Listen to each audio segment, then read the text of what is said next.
Today, let's talk about this concept of the pivot. Pivoting your business, made very famous by like the lean startup crowd. Eric Ries, who wrote a whole book on it. Steve Blank, very popular in the tech industry. I want to talk about this. First, a little personal story. A friend of mine, a guy I met in Chicago. There's a lot of tech people that meet. And not just tech people, but a lot of just people working on interesting projects meet at something called ORD Camp. ORD stands for, ORD is popular. It's kind of a reference to our airport. Our airport is referenced as ORD. I believe it comes from the fact that Chicago O'Hare used to be an apple orchard, I believe. And that's where ORD comes from. I'm gonna have to edit this out if that's not true. But anyway, it's called ORD Camp, and it's supposed to kind of be mirrored off of Food Camp, which is kind of like a conference that isn't a conference. It's kind of an anti-conference. There's no agenda. There's no speakers. People just show up and they organize themselves into some interesting sessions. And that's what we do. Once a year, there's something called ORD Camp. It's invite only, or I think you can apply and get invited. Just a bunch of interesting people show up and meet. I think it was the first year. I met a guy. He's working on a startup. His heart was very big and had some very big ambitions, but the startup wasn't working out. What is he going to do? Before I get to that, let's talk about another concept. Let's talk about the concept of the lever. So here's how a lever works. In physics, work is equal to force times distance. So if you're a real little person and you don't have a lot of force in you, but you have a very big thing to do, a very heavy thing to do, a lot of work, but you don't have a lot of force, what can you do? Well, moving this thing is going to be the same amount of work no matter what. And so if work stays the same no matter what, and you don't have a lot of force, the distance needs to go up. If you can apply a little bit of force over more and more distance, you can do the same amount of work. So you, as this little guy here without a lot of force, this is the amount of distance that you are going to apply your force at, right? This amount of distance. If you move this fulcrum even closer to the big thing that you have to do, now again, you get to do a lot less force, but apply it over a much bigger distance, right? This lever is going to move a lot more, but it's not going to be, you're not going to have to apply as much force because of the bigger distance to move this thing. But this is how we move things all the time. Heavy objects can't be moved sometimes on their own. We need to use a lever. We as founders, as small business owners trying to create something, that something is often huge.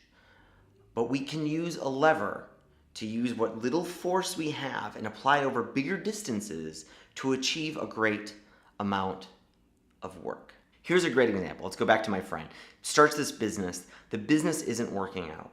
But what he noticed at the business was that one aspect of the business was working out. There's this tiny little piece that he saw actually seemed interesting that a lot of people were using, right? There's that little bit of force.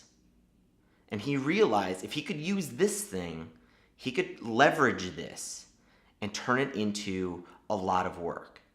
He could turn it into something big. He spins off this little piece and he turns it into something else. And it's something that turned it into one of the fastest growing businesses of all time. Today, most people, it's a household brand and it's called Groupon.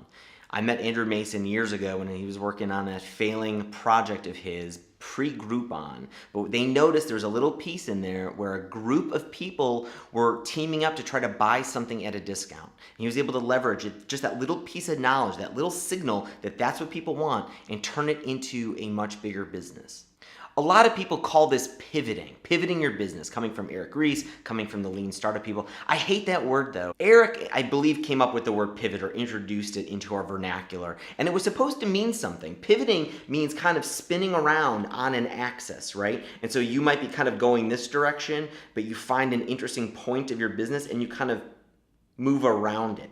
But you keep this one central point. But today people use pivot to describe completely rebooting your business. You might be working on healthcare tech and all of a sudden you pivot and you start working on like advergaming, and there's very little that comes over from that original business. Your eye just got attracted to something else. That's not a pivot. That's just like, I don't even know what that is. It's just starting over. But I like using the concept of leverage more, because what Andrew did was a true pivot. He took that little tiny thing that he saw and he leveraged it to make something bigger. By using the word leverage, I think it conveys an interesting aspect of running our businesses, a lot more useful than, say, the word pivot. I also think leverage and finding little levers all around to do lots of work with a little bit of force is present not just in kind of restarting businesses and reinvigorating a business from a little idea. It's also how you can get more marketing done.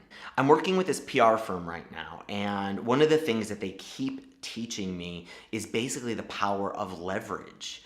I write one story, or I do, one interview and answer 10 questions, and they take pieces of that and they get me more articles in more places, and they get more people in more magazines interested in what I'm doing by just continuing to leverage this one little piece. One example of this, we're talking a lot about personalization.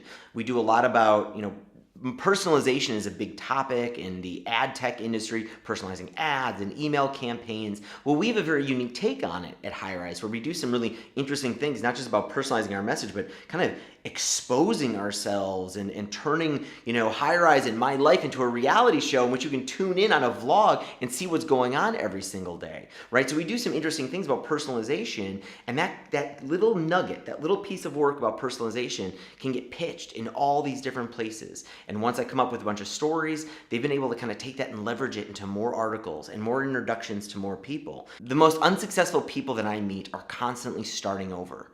They do one thing and it doesn't work out, and they just give up, and maybe they take a break, which is okay. I mean, if you got to take breaks and you got to give up when the time is right, but then they start something completely new. There's no leverage. They don't take any real little nugget of an idea or signal that they got from the previous business and apply it somewhere else. Or they're unsuccessful with their writing careers or their marketing because they just continue to try to generate just one-off articles that they just focus on their blog. And look what I do. I take my vlog and I put a lot of different ideas on this vlog and I test them out, but then I leverage those ideas, the ones that get a little bit of a signal, I turn those into articles on Medium.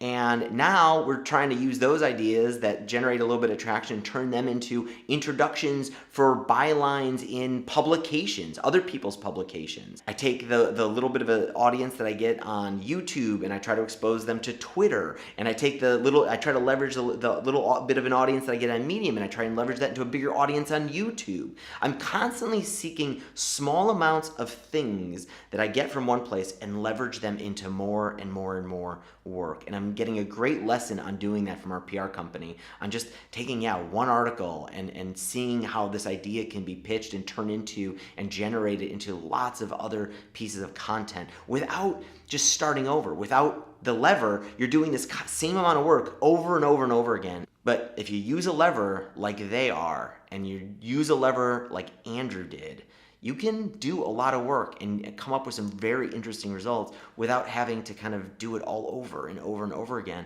with a ton of force and tiring yourself out. I hope you get something out of these videos. If you do, please hit the thumbs up. Spread them on Twitter or Facebook, whatever social media channel you are on. And if you're new here, please subscribe. I upload a new video every day about business and life and hopefully some actionable ideas and some interesting counterintuitive thoughts, and I hope you get something out of it. And I will see you tomorrow. Bye, everybody.